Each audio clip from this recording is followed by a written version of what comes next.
We've been working for a couple days now on the shop, and we got the lift set up in here. We kind of talked a little bit about how we were going to run into some issues with this lift because it only has 10-foot ceiling. So you can see we added some scissor trusses. I kind of just designed my own trusses. They are stronger than, 100% stronger than how they were originally. Put through bolts in them, added bracing, actually bolted the lift to the ceiling in some spots. As you can see over here. So I'm not concerned about this one bit. And then we've already started. I had to cut 3 out, 3 rafters, boom, boom, boom. I had to modify 3 of them, still a little bit of trimming I need to do. Had to move my garage door stuff over to this side, had to move some outlets around. And we started hanging the plastic. Hanging the plastic has given me a really good idea on how I'm going to be able to finish this out and put ceiling up. This actually turned out a lot better than I thought it was going to through here. On my roof. It really turned out really good, and I'm really happy with it. So we were debating on doing drywall, or I was debating on not doing ceiling at all and just putting some of the roll insulation out and just finishing it that way. But I have decided that I am going to do full metal interior. So the walls are going to be metal, like that on the outside. We'll have metal on the inside, and on top of that, we're going to have a full metal ceiling. So that being said, I was also looking into getting the floors coated. There's the Spartan epoxies. I watched the Paradox YouTube channel, and he did his shop with this Spartan coating. And I was like really thinking about doing that, guys. But with all the stuff I have in here, and with deciding to go with metal on the roof to save some money, I'm just gonna do some clear coating in here. This floor is in really good shape. There's no oil on it. So I'm just gonna clean it really well. Mr. Kiki, you're just always in every video. Had a couple of the boys over tonight, Bailey, Corey, Mason, and we got pretty much all this insulation done. That's pretty much, the insulation's about, well, minus this one straight shot right here, but that won't take long. The insulation's about 80% done. So you guys can just kind of see where we're at. Me and Bailey finished framing this stuff out, so it's ready for metal up top. Just ready to hang metal over top of that. And yeah, I'm really happy with it. So we just have this last little spot right here. Yeah, it is a smaller area in here, and we're working with, I just have a ton of crap in here, so I have been struggling a little bit on being able to keep stuff clean, like you guys can see. But I think I nailed it on ordering the insulation, on ordering enough pieces. I have like 8 pieces left, and we've used about like 22 doing all this. So I'm really happy with it. I'm really happy with how this is turning out. And yeah, so now we just have to go I'm enjoying a Corona, by the way. You can have any beer you want as long as it's Corona. But I just have to go get a couple more. Have to go back and get a couple more things. I'm also in the process, like I showed you guys, of doing some stuff. I'm building a chain link fence out there. So little by little, guys, just knocking stuff out, just chipping away at it. But I will be straight up. I underestimated 100% how long this project was going to take. In my head, I thought, oh, I'm going to throw insulation up this day. I'm going to do this the next day. No, you're not. Whenever you work full time and you have a couple hours a night to work on stuff, you're not going to get all this done like I thought it was. It's going to take time, which is fine. You know, I'm trying to enjoy the process and, you know, have a good time doing it. But I'm not going to lie, I'm pretty anxious to get back to working on cars, guys. Can't lie. So I'm going to round old Sage up. We're going to go in and just relax for the rest of the night. And yeah, we'll get back at it tomorrow. Here we are, boys and girls, getting some gravel first thing this morning. Some gravel pretty bad. Got a bunch of mud going on here.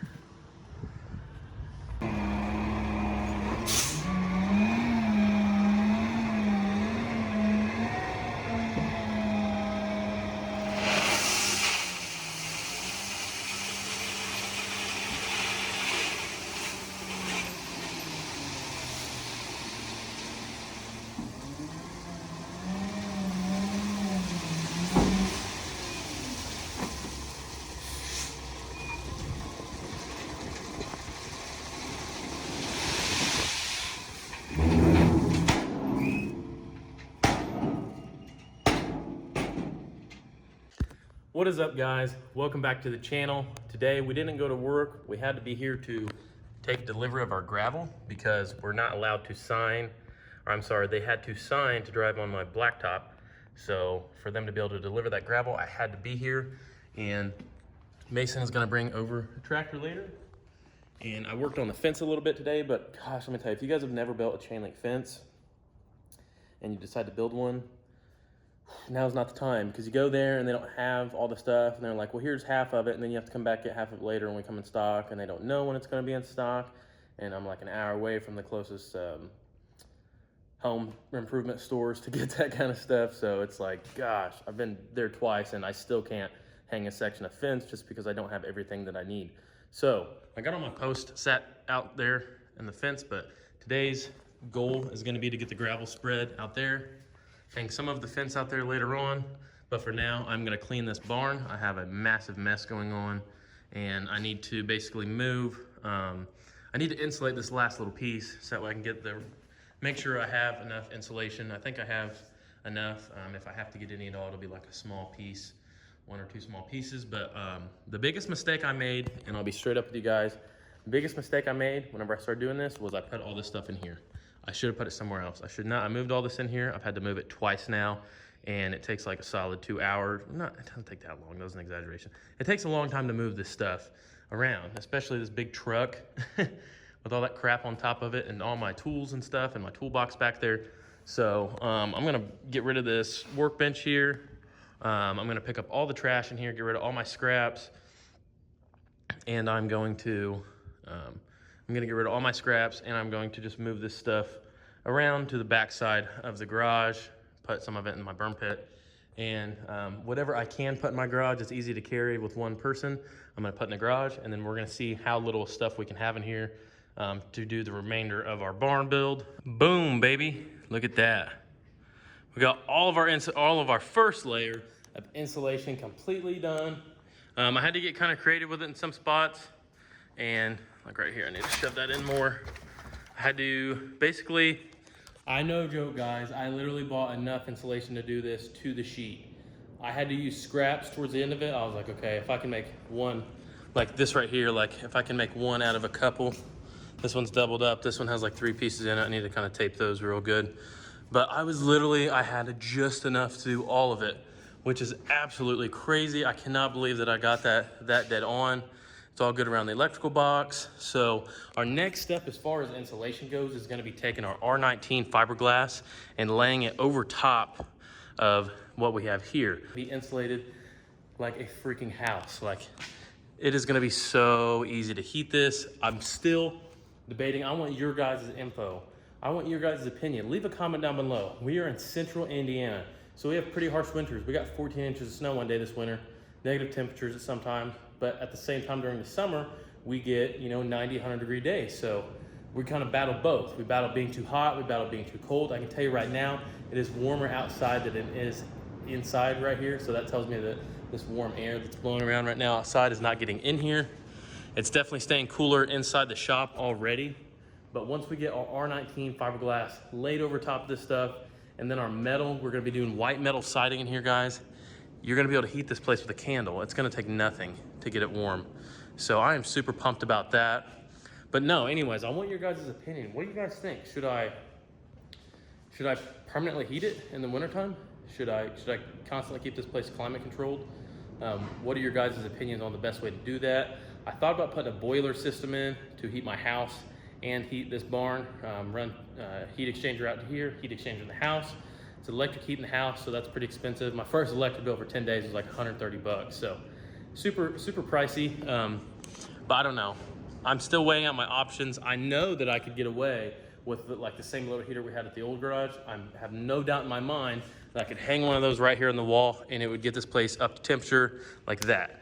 But with that being said, I kind of would like to just be able to come out here at any time and it already be up to temperature, because it may be cheaper that way to just always heat it as insulated as it's gonna be.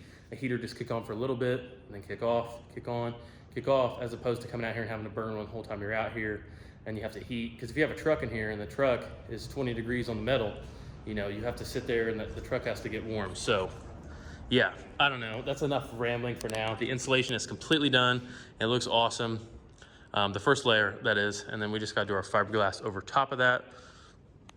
And we got our gravel dump this morning. You guys have already seen that. So Mason is going to be bringing a tractor over here soon, and we're going to actually spread that gravel out and get me a good driveway going on. But right now, I'm going to work on the fence for a little bit. see what all I can get accomplished on that. Be honest with you guys, this fence is like, I wish I just waited to do it. I'm trying to get it knocked out. Yeah, I just don't enjoy it. It's not the fun. It's not the fun stuff. This is the fun stuff, working on stuff in here.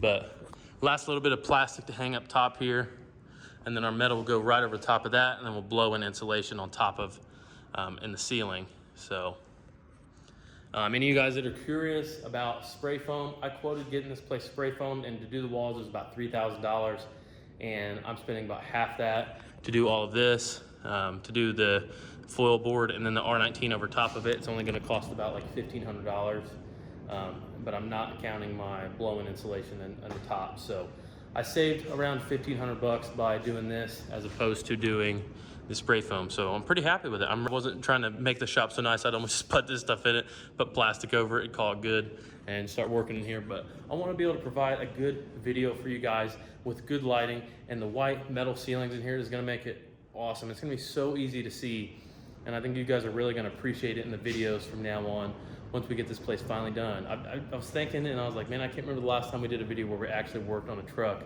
And guys, I'm starting to itch. I'm really starting to get an itch, and I want to get going on that thing so freaking bad. I see your guys' comments. I see them all the time, but we just got parts piled up in there. And yeah, so by the way, if any of you guys are in central Indiana, and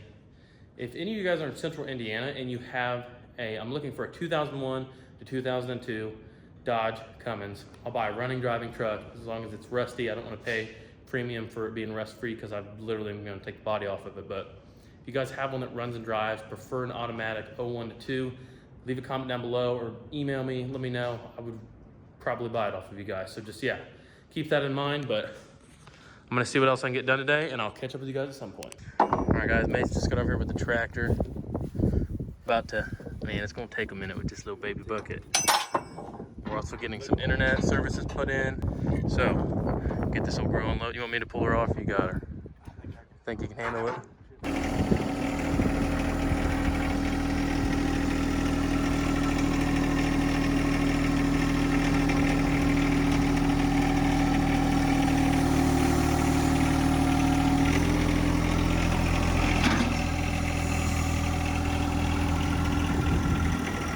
Oh yeah, little baby tractor.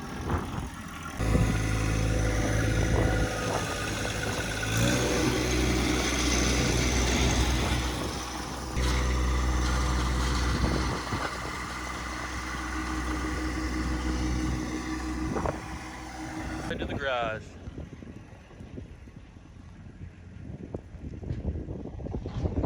Get the tractor loaded back up. We're gonna go get some food.